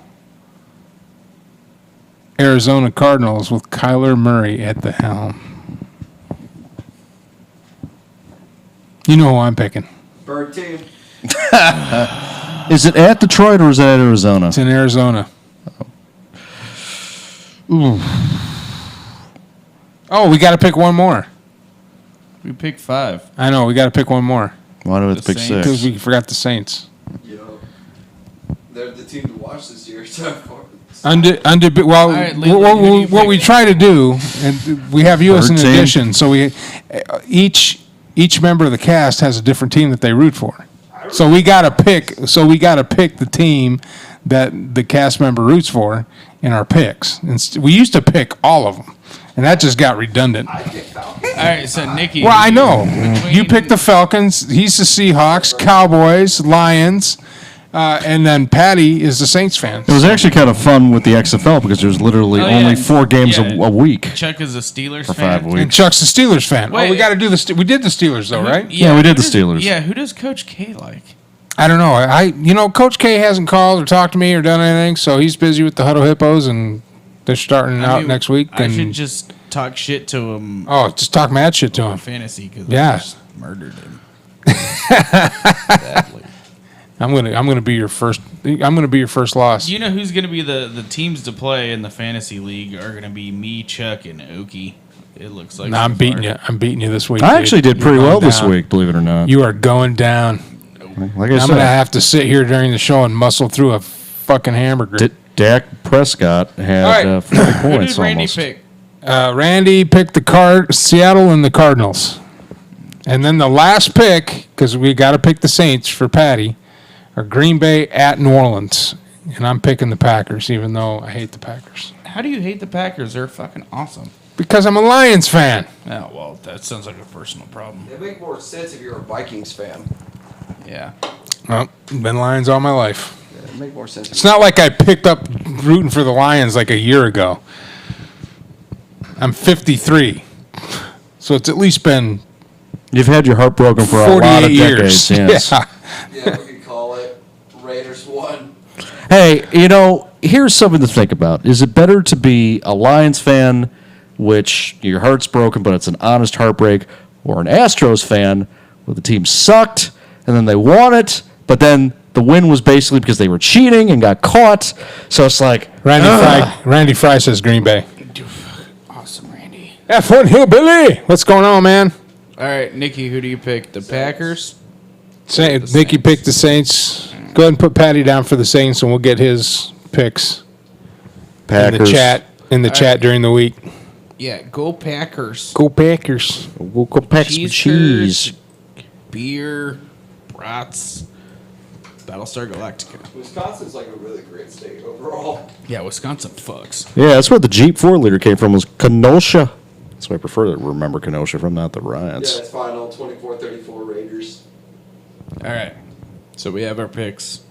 Everybody else that I didn't get your picks, you should have let me know right now because I'm not writing them down anymore.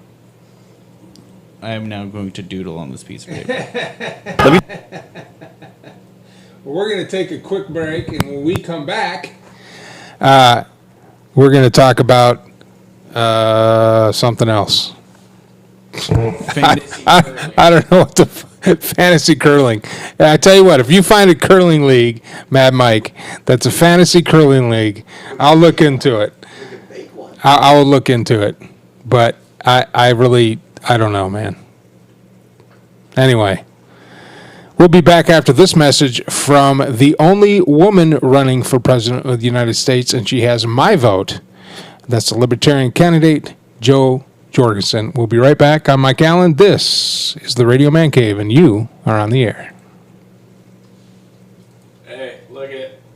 Look at In Joe's America. Notice me Tell you a little bit about Dr. Jo Jorgensen's America. In Joe's America, marijuana is now safe and legal. The drug war is over, and all nonviolent drug offenders have been pardoned. Big corporations no longer receive bailouts and subsidies. In Jo Jorgensen's America, the troops come home to be with their families. Police are held accountable because qualified immunity is gone. Our healthcare system finally sees real competition and falling prices. You get to keep your paycheck. America has cut up the proverbial credit card instead of leaving the bill for future generations. You can buy affordable birth control over the counter. The crony system of occupational licensing is being torn down. Cutting hair without a license is no longer a crime. You're finally free. You're finally free.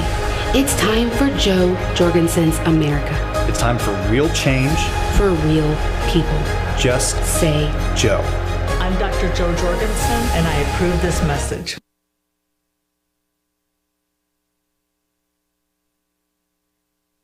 Oh, John Madden.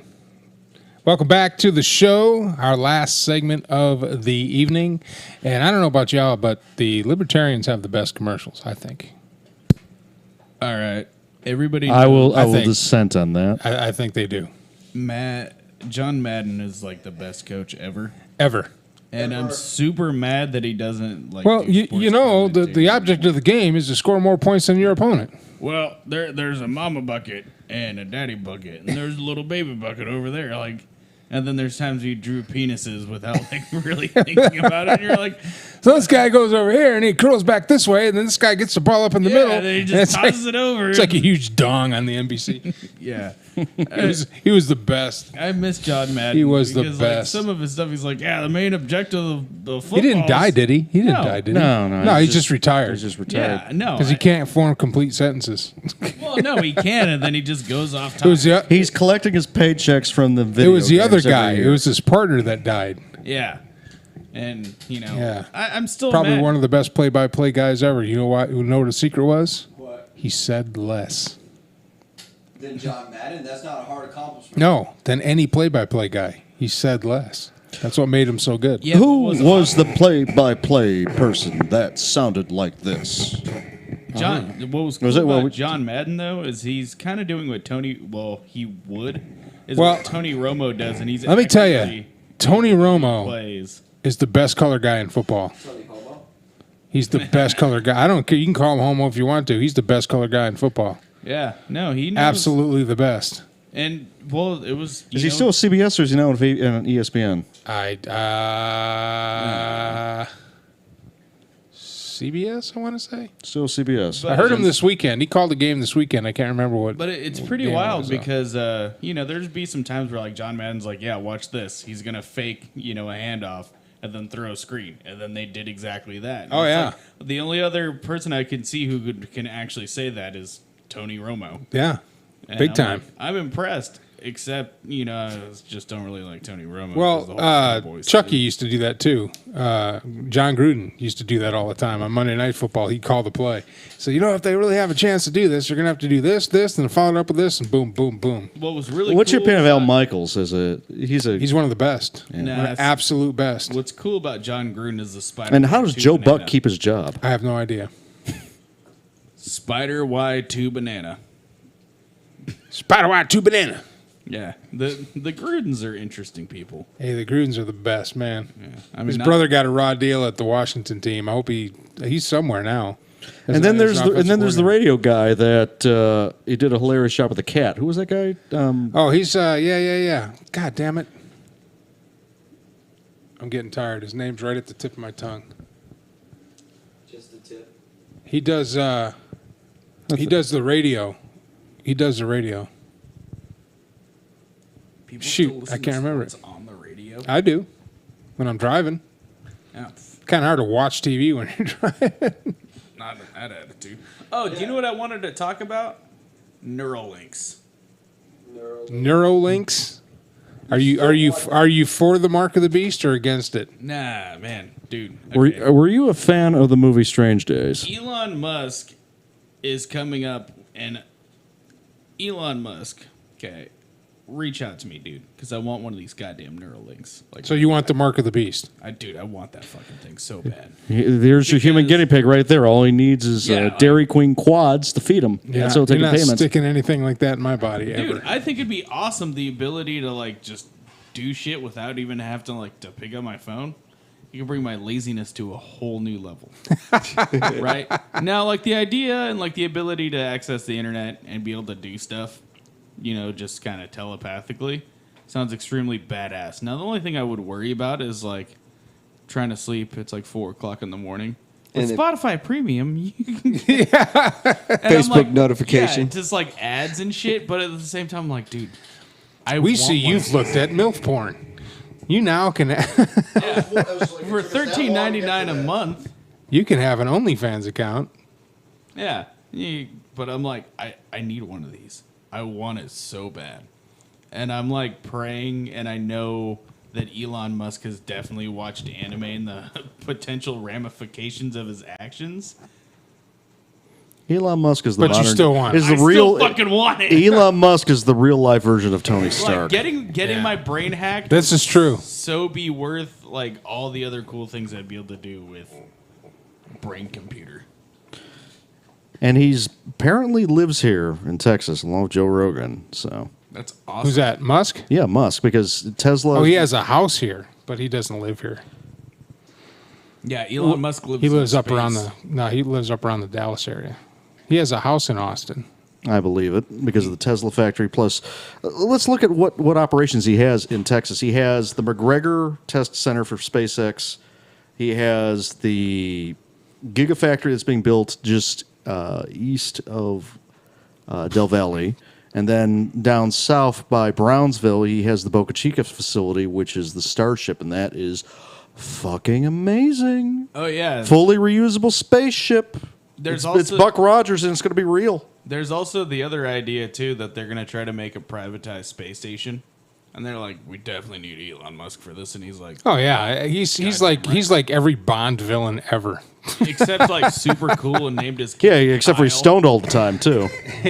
He named his kid Kyle, and they spelled it in like the worst way possible, and it made me laugh my ass off. Oh, they used all like code and And stuff, I was man. like, this is brilliant. That's amazing. And I'm like thinking here, like, you know, I think that's amazing. That's the coolest thing. Kyle Musk is going to be over here drinking, you know, SpaceX Monster Energies and punching holes through cyber drywall. It's going to be bad. Yeah, and his mom is Grimes. You know what that I want to singer. do?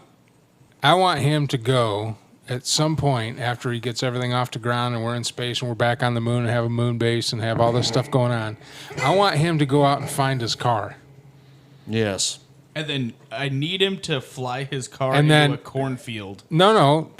Oh, yeah. Yeah, like heavy metal, because that'd be bad fucking Well, that's ass. if it hasn't completely broken up because of the cosmic rays. Because the body apparently is, they estimate within 5 years that all the solar radiation is going to break up the roadster.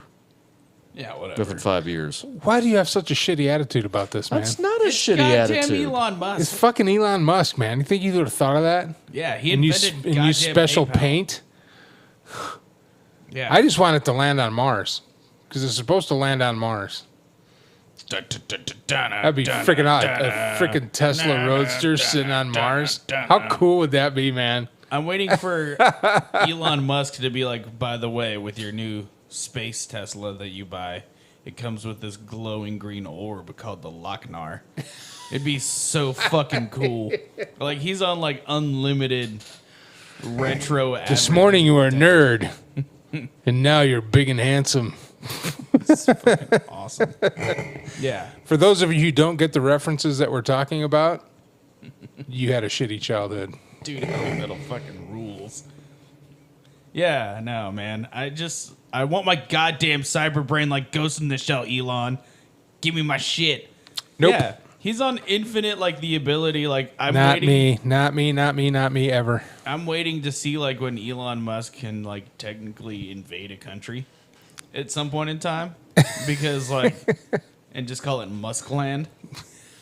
Elongated. The land of Musk. Yeah, the land of Musk. Where animals. The Muscovites or the Musketeers? Oh, the Musketeers. There you go. There you go. The Musketeers. Be a musketeer. Yeah, that's what he would call like a space force equivalent. The Musketeers. So did we ever solve who's going to fight in the Civil War? Yeah, people. No. Do you know why we didn't resolve who's going to fight in the Civil War? Because it's all made up by the media. Unless it happens. So stay in Sweden. Space. Well, if there's not going to be a civil war, it'll be a bunch of people shooting at each other, which I'm all for because it just thins out. I'm surprised it hasn't happened already, to be honest with you. Population. Take guns off the bodies of people who don't deserve them. Exactly. Like, it's amazing. My I just want collection people gets to stay the enormously fuck- bigger. It gets bigger. Stay off my lawn. Okay? Oh yeah. Stay out of my house. We ought to get a yard sign that says "Stay off my lawn 2020." We need that for my house. That's what I'm saying. Get a Like, yard sign. This has now been 2 days in a week. An asteroid 2020. Asteroid 2020. Need asteroid 2020. The world needs it. When the world needs a hard reset. The asteroid. Everybody's hitting, equal. The asteroid landing on the Yellowstone supervolcano. That's the Filled with murder hornets. Yes. That is And the Ebola. absolute murder, death, kill way of hard resetting this planet. I don't want a hard reset. Hey, everybody's equal in the vacuum of space. Remember that. I want like a soft version. No. People that ate a lot of beans are technically superior. That's propulsion. That was Demolition Man. Where it was murder, death, kill, murder, death, kill. Let's go eat at Taco Bell, right? That was the one where Sandra Bullock was screaming murder, death, kill, murder, death, kill. Also, when I had another question. Weren't we supposed to like secure a way that I can out eat you at some point in time? Yes. That was that was one of the things that we were going to do, is have you both sit down with an enormous amount of food in front of you and both watch you eat yourselves into a coma. Yeah. Hey, we all gotta go sometime. So if the last thing I do is I'm so just pragmatic ideals. If you're still on, as soon as I get an upgrade to the man cave, so that this can handle all the stuff that we're doing, you will come back on, because he's all fired up now, and I'm going to try to make that happen before. Matter of fact, if you're still on TikTok, I'll send you an email if you're not. But I would like to have you on our panel for election night, because we are going to have an election night special. On November 3rd? November 3rd, and it'll go and... So November 3rd is going to go from 7 p.m. till the president is named. Oh, great. We're going to go for 3 months straight. November 3rd at 7 p.m. election night. Right. And we are going to go until the president will be named November 3rd. We're not going to go 3 months. Stop it. Just stop semantics. But next time Stop we have it. pragmatic ideals on here, please blow the fuck out of Leland. Oh, my God. Awesome. Well, we give Leland a lot of shit. But you got to hand it to him. He keeps coming back week after week. He's got his mega hat on, which is from where? America, actually. The United States of America. This is an authentic MAGA hat. You can tell by the green on the base of the brim, and the fact that Trump made a point that all of his official MAGA hats are Cali frame headwear, CF, made in the United States. Which state are they made in, though? That's the important part.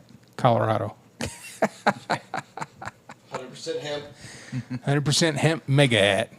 So he's got his mega hat on.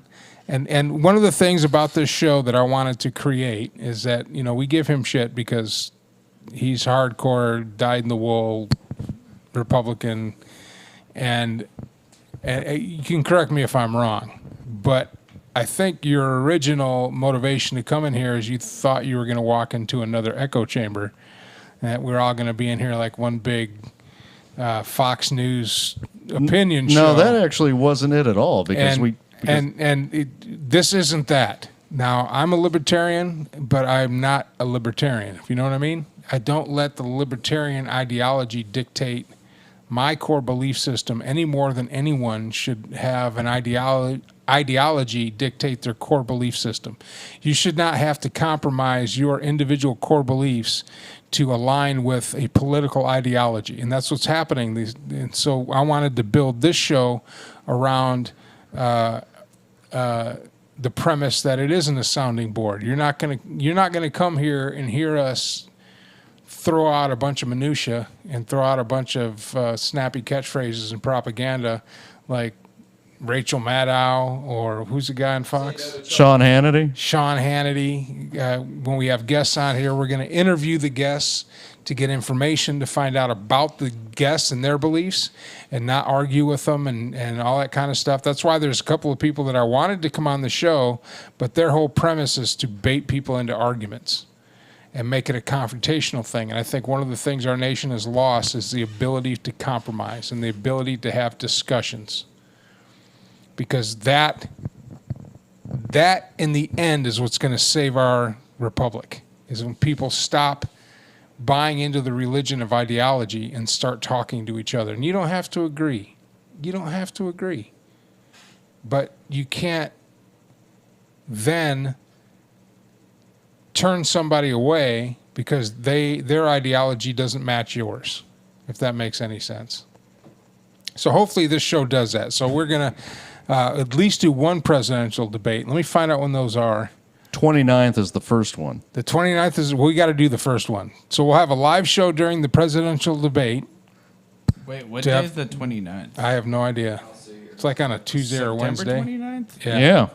It's next week. So we'll have a live show on the first debate, even if it's just me sitting here talking about it. It's a Tuesday. Back-to-back shows. So back-to-back shows on that week, and then we will be live election night, having conversations, drinking, possibly having some food. Maybe we can get Alex and Kelsey to come up here, and make some food, and we'll grill on the barbecue. Delicious. By that time, I'm hoping to have a camera system where we can have a cameraman, a camera person, because we're going to start eventually moving this operation right here. We're sitting in the control room, basically. So we're going to move this operation to the actual sound stage, which will be my living room, and then the control room will stay in here. So we'll have producer and director in here, and I'll be sitting out there with guests and with Leland and Nicole, and of course we'll be. Nicole has allowed us to join on her. Mm-hmm. Go ahead and start using her. Yeah, if you want. Okay, on her journey and transition, and we're going to watch that and get a firsthand, kind of a front seat on how that all goes, and we wish you well on that. So. And maybe even have your wife in on the show when it gets closer to, what's really happening and your voice starts changing and all that kind of fun stuff. So we're going to be there with her through all that. So it's going to be interesting. The show's going to be a lot of fun. I'm having a lot of fun. It's motivated me to upgrade my computer finally after 5.5 years. I had to wake up from a nap. He had to wake up from a nap. Well, it's every Monday, man. This is not a surprise. Yeah, but I was extra tired today. It's every Monday. It's not my fault. I have to work. Yeah. Been working on eating the McRibs. Then I hit my head. They got really bad. All right. So that's the things that are going to be happening here with the show. And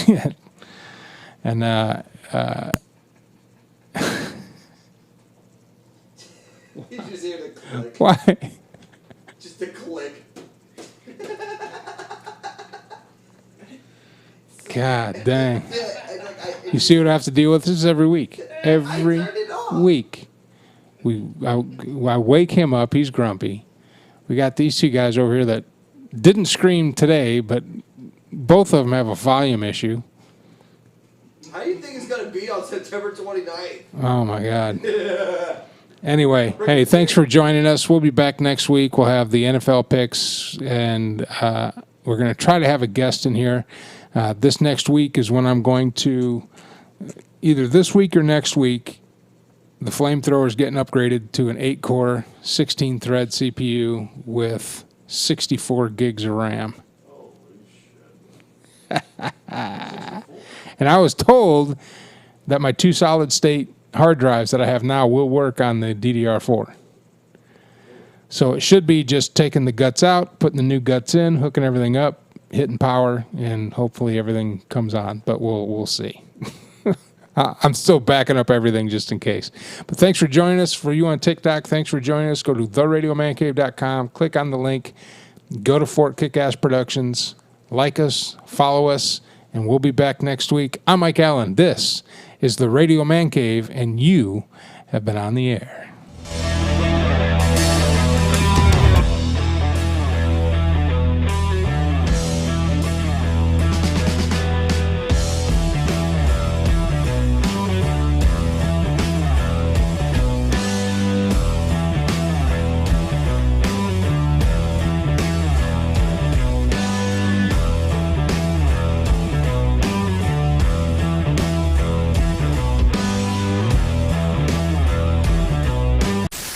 Great job, team. Head back to base for debriefing and cocktails.